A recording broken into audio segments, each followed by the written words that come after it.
It's Friday. Who's excited about it being Friday? I am. All right, unless you're watching this on a replay and you're definitely not excited that it's Friday because it might be Monday when you're watching this. Who knows? All right, welcome. My name's Alexandra. I'm founder of Life with Herpes. I am just thrilled to be here with you today, spending the morning. I have my dog here with us. This is my office, by the way. But here is Scarlett. Say hi, Scarlett. Yeah, that's Scarlett, my dog.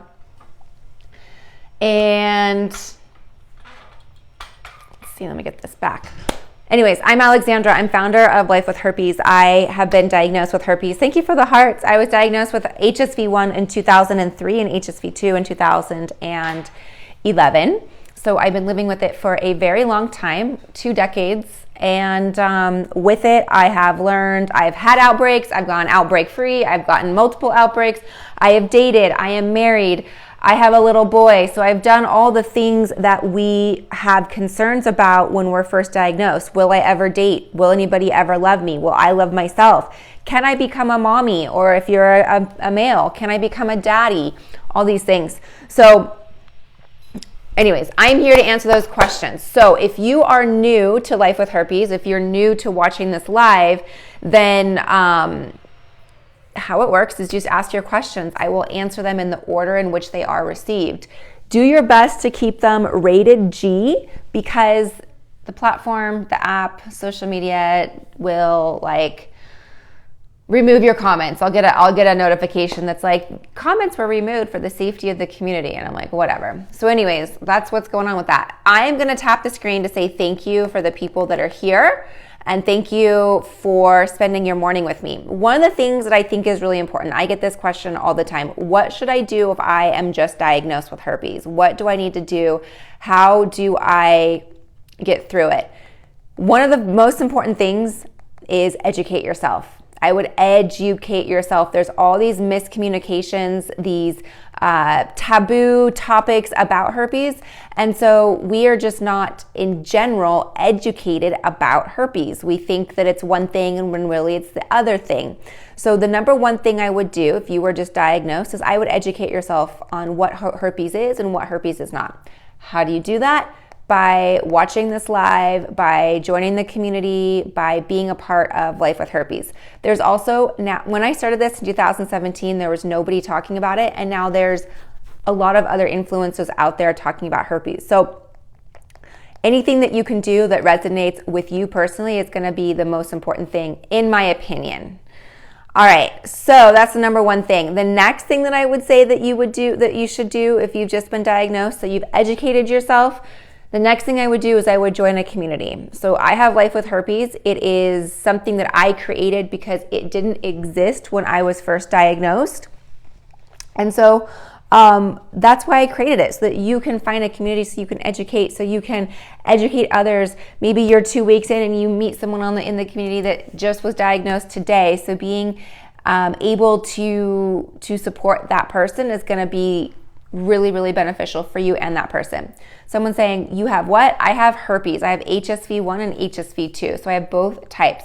All right, so I'm going to go through the questions that I see are coming in, and we can start answering them as we go. Also, if you are new to this, like I said, if you're new, the way that this works is I answer the questions in the order in which they are received.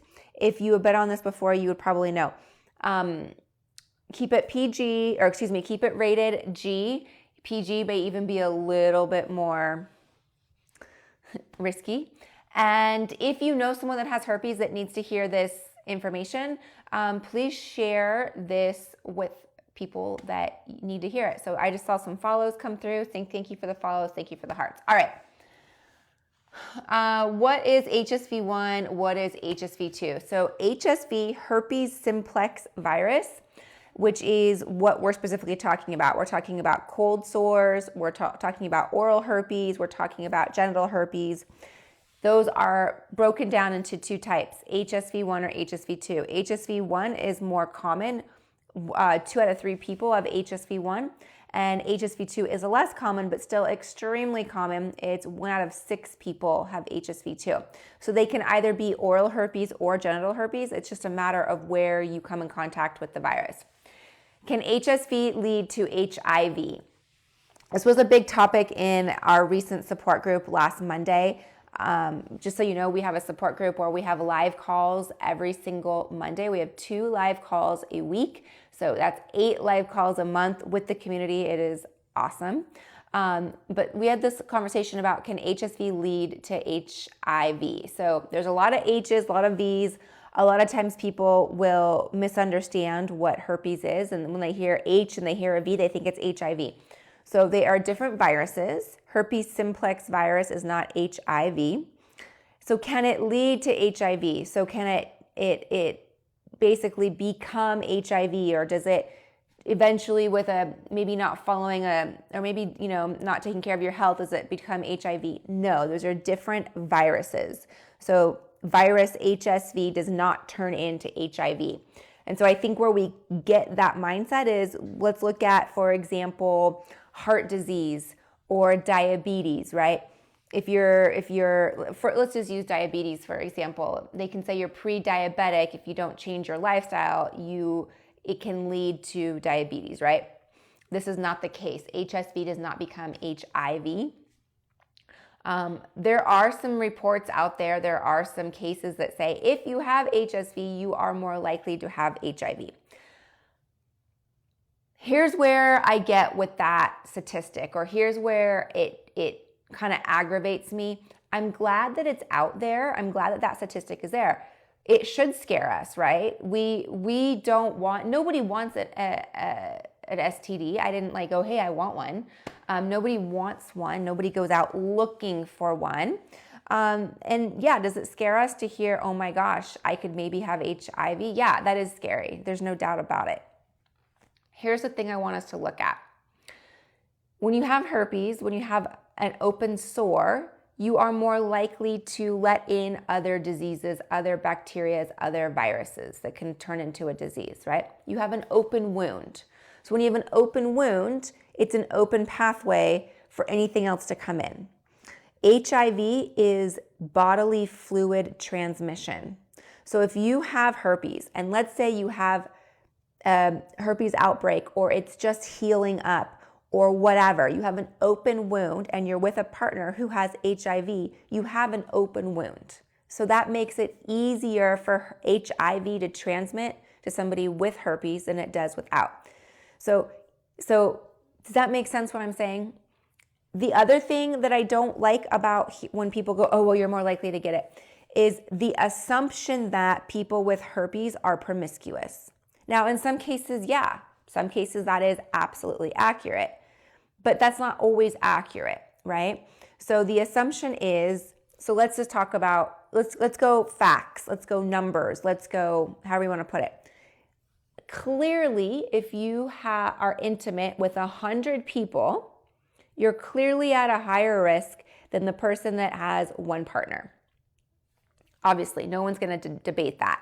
However, you could have that one partner, and that one partner has an 80% risk of having herpes. And so here you got herpes with one partner, and the person with the 100 partners got herpes. They're putting you in that category with the person that has 100 partners. Does that make sense? So yes, there is a numbers game at some point with HSV, with HIV, with any STD in that matter, anything. But just because you have herpes does not mean you're going to get HIV. Does it mean, here's what I like to look at it. Here's what I think is really important, that we that have been diagnosed with herpes have now been given this opportunity to go forward and practice intimacy correctly. In the past, before we had herpes, we were probably like, if we even had the conversation, because we were under the impression, under the influence that if you just use a condom, you're fine. Or we're under the impression that, oh, I would know. I would obviously know if somebody had something. Clearly I would know, right? Or, oh, there's no way anybody I like would have this. Or I would know by looking at the person if they had something. So these were all the ways that we approached safe intimacy. number one. Or if we went the next step, it was, hey, are you cool? Yeah, I'm cool. Okay, do you have anything? No, I don't have anything. Of course not. Okay, well, I don't have anything. Okay, cool, so we're good, right? So it's the assumption. Or the next assumption was, well, when was the last time you were with somebody? Oh, it's been 6 months. Oh, okay, then we're good. So it's all these assumptions that lead us to, I have herpes. So what we can do now going forward to prevent HIV, to prevent other STDs, to prevent other STIs is, hey, let's go get tested. I know that's not what's in Hollywood. I know that's not what's in movies. I know that it does take out that, oh my gosh, the like excitement of getting into the moment. But if you want to protect yourself to the best way possible and you don't want to get HIV and you don't want to get another STD or you don't want to get HSV 1 or 2 or whatever, then it's about going and getting tested and having this conversation. So double tap the screen if you agree with that. Double tap if you're like, wow, that was awesome. Or if you're like, you're being a little overboard. I would love to hear what you have to say in the comments because this is something that is really touchy. A lot of us feel like, well, I don't want to ask someone to get tested. Like, is that really, like, do I need to ask them? Like, I know I have it. So like, should I ask them to get tested? Yes, ask them to get tested. My doctor still tests me. I'm married. I'm in a monogamous relationship. There is no infidelity. There's no other partners, right? My doctor still tests me for STDs every time I go in. So that's that. Okay. That was on my rant. What supplements do you take?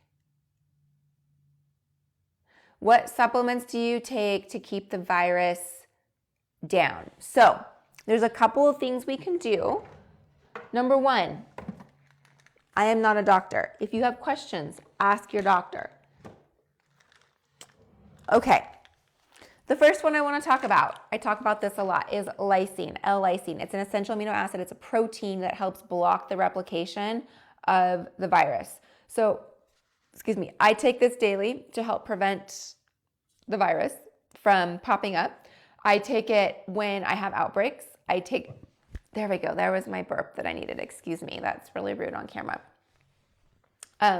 So I take it daily and I take it when I have outbreaks, I up it. Or if I feel like, wow, I've been eating foods that are going to trigger outbreaks for me, I take this. So that is my non-negotiable.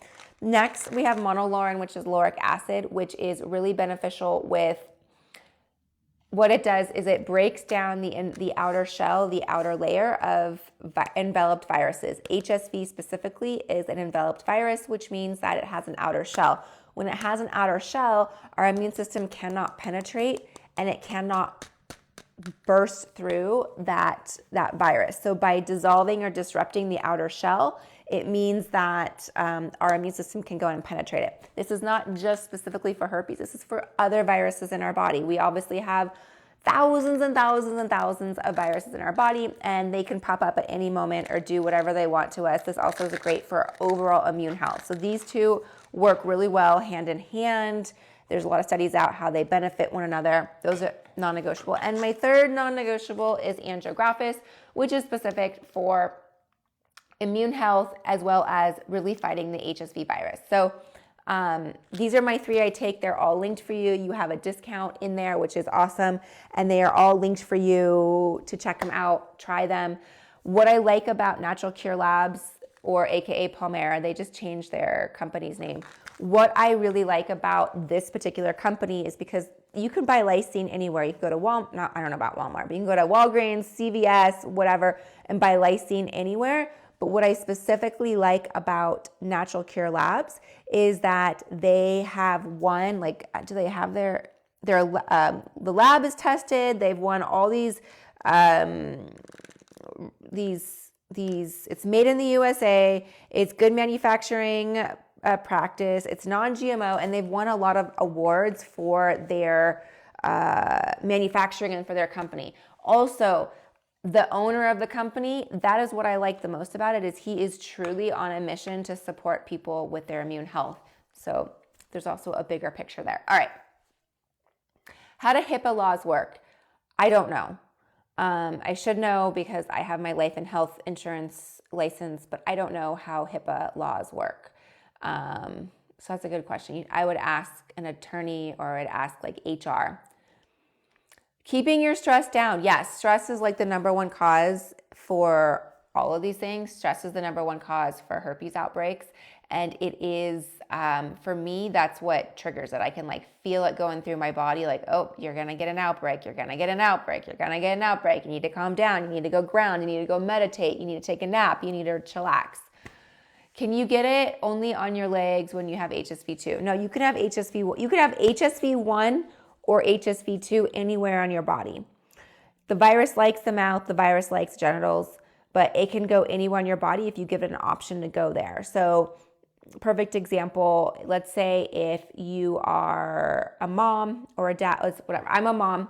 I have oral herpes. Let's say I had a cold sore. Let's say Clinton, my son, fell down and scraped his arm, and he goes, "Mommy, will you kiss my arm?" With a cold sore, let's say I kiss his arm, open wound, I could potentially give him herpes on his arm.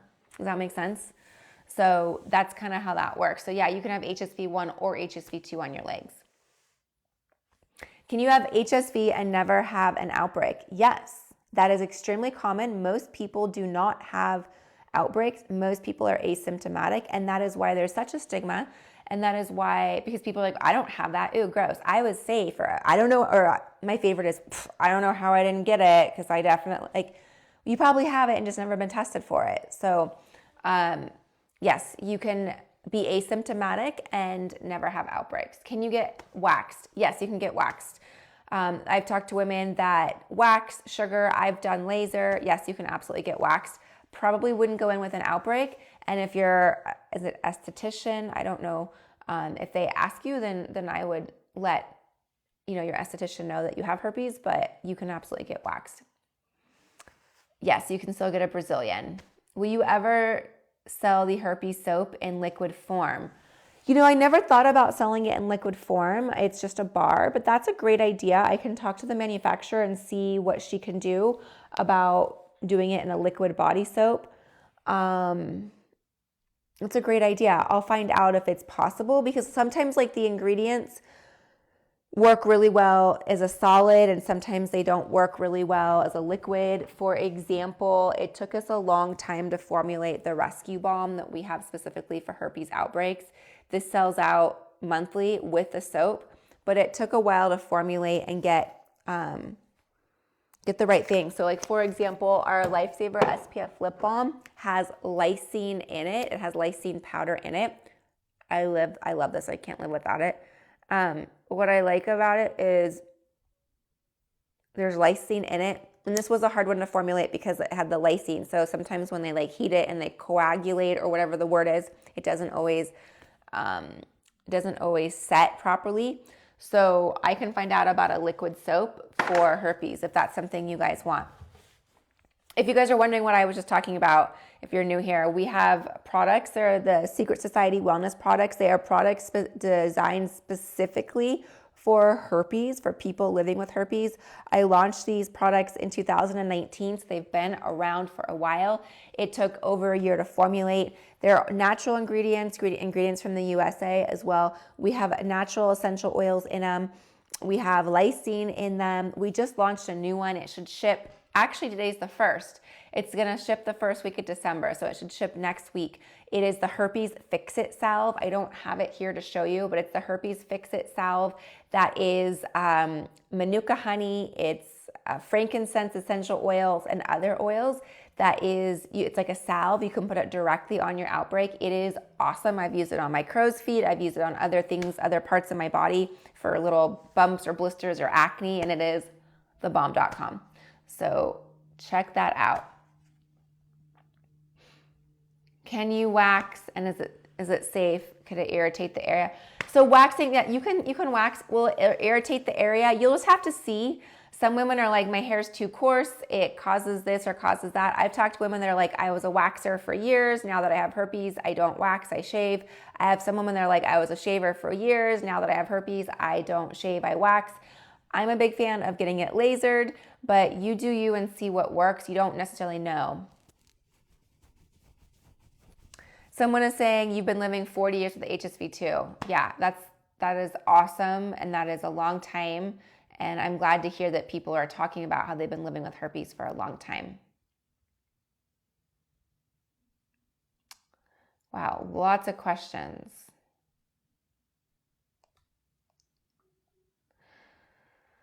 Sorry, my app. Okay, there we go. What's the difference between HSV1 and HSV2? Not really too much. HSV1 is more common. 2 out of 3 people have HSV1 and 1 out of 6 have HSV2. So HSV2 is less common, but it's still 13% of the population are living with HSV2. Either one can go in either location. Most commonly, people associate HSV1 with oral herpes, but it doesn't mean that that is oral herpes. If you have herpes on your mouth, it can be 1 or 2. Just like if you have herpes down there, it can be 1 or 2.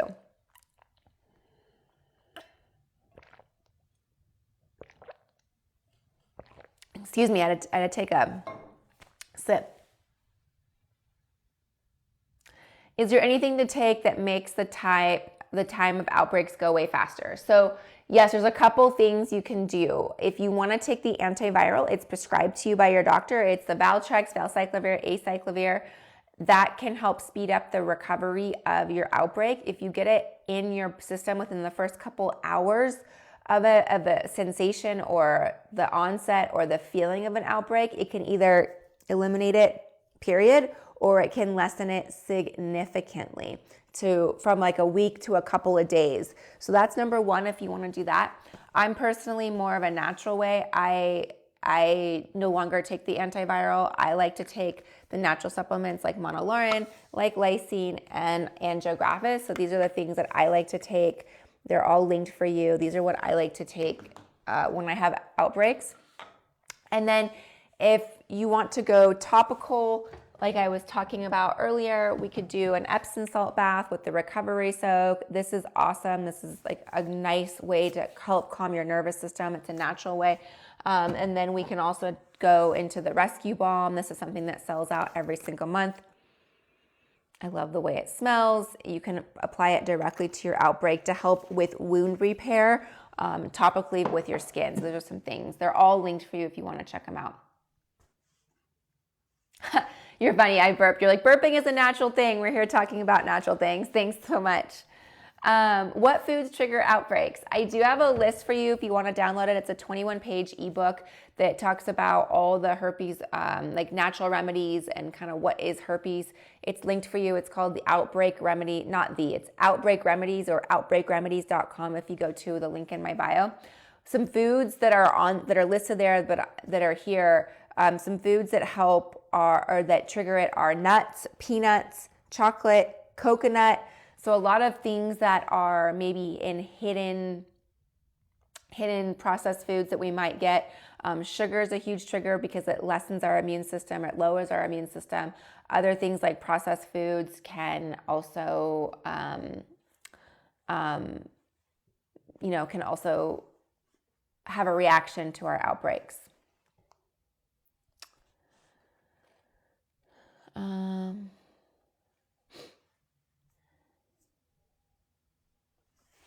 Yeah, someone just said about valcyclovir, about speeding up recovery. So let's talk about the antiviral. Again, I'm not a doctor. Definitely reach out to your doctor or seek medical help if you have questions on it. But Valtrex is a 500 milligram tablet. Valtrex valcyclovir is a 500 milligram tablet. For a prophylactic, it's typically prescribed at 500 milligrams a day. When you have an outbreak, it's prescribed as 500 milligrams 2 times a day, so morning and night. And that will help speed up the recovery. And it will also help prevent an outbreak. Acyclovir is, for whatever reason, 400 milligrams, and it's usually prescribed 1,200 milligrams, so 3 times a day when you do have an outbreak. Can you take the Monolaurin daily? Yes, I take it daily. You have to understand the basics of a virus before you get to know how it infects each person is different. Absolutely. Each virus, each person is going to be infected differently.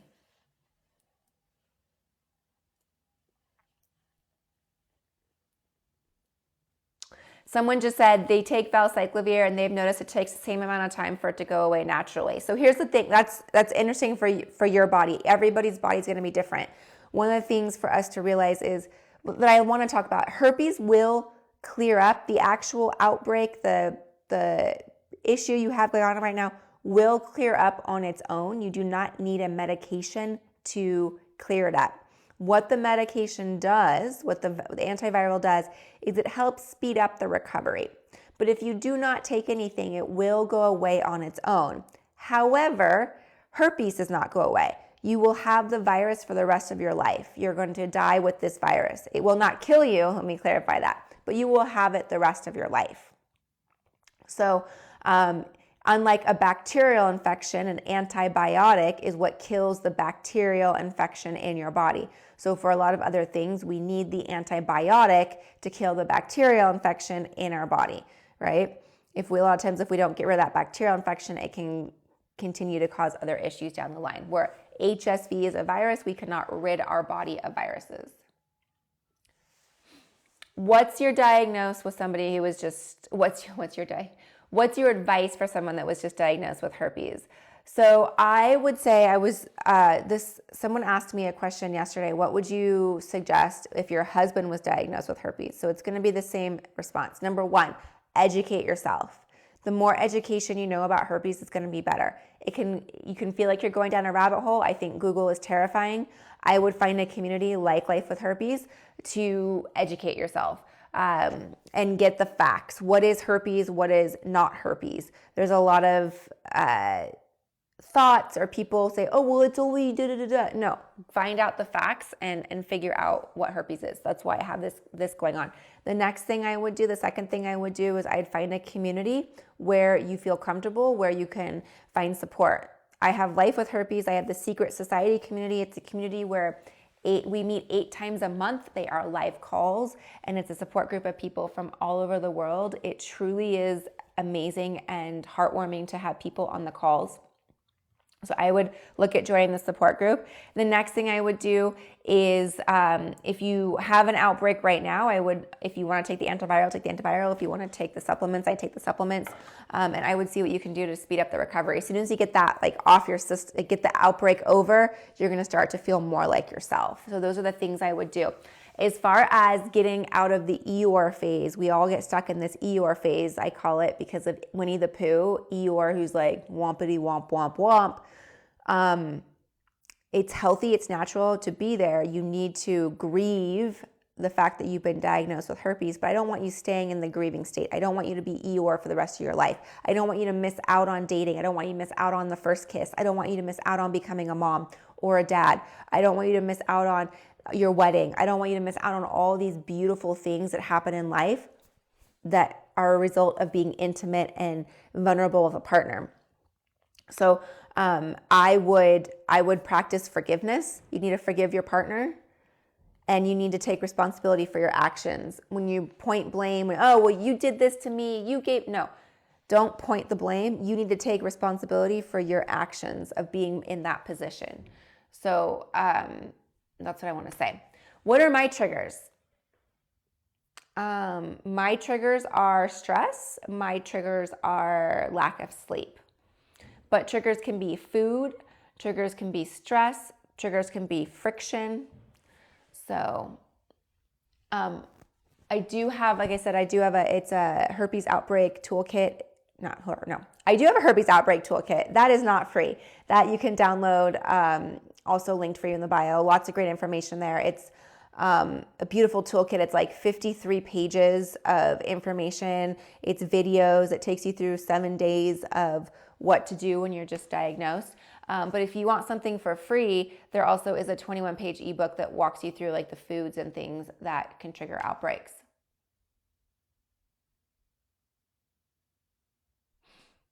What about alcohol? Alcohol can be a trigger for people. If you are someone that gets blackout drunk, absolutely, that's going to lower your immune system. If you're someone that's like, hey, I have a beer when I go out with my friends and I grab a pizza on a Friday night and have a beer, that's going to be different than I take shots of Jaeger Thursday, Friday, Saturday night. You know what I mean? So if you're like, I have a glass of wine with dinner I think you're fine. If you're like, I have a bottle of wine for dinner or with dinner, then that's a very different situation. Your body is going to have to recover and process that. And when your body's focusing on alcohol, it's not focusing on your immune system.